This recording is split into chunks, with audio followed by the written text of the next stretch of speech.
अरे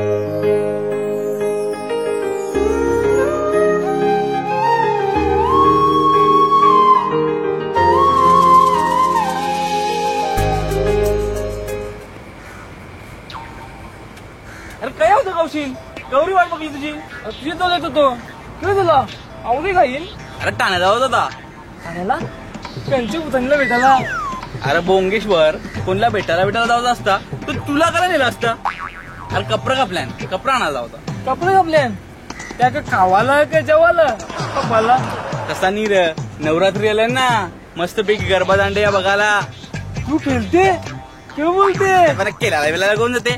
आपण नवरात्री 9 दिवस 9 देव्यांना बघायला जात आहोत.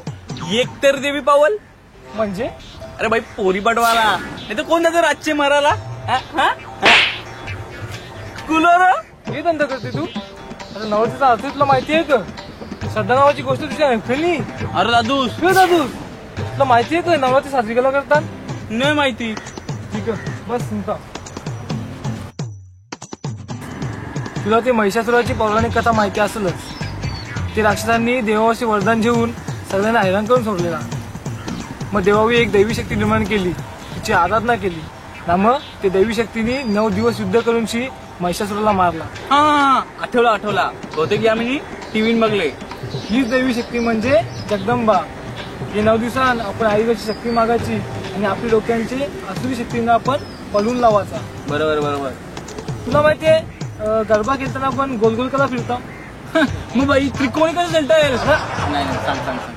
गरबा खेळताना आपण देवी भोवती गोल गोल फिरत असतो.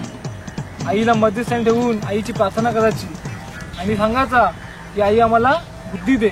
आमच्यात जो अहंकार निर्माण होते, महिषाची वृत्ती जागरूक होते, तिला तू पळवून लाव. बरोबर बाई.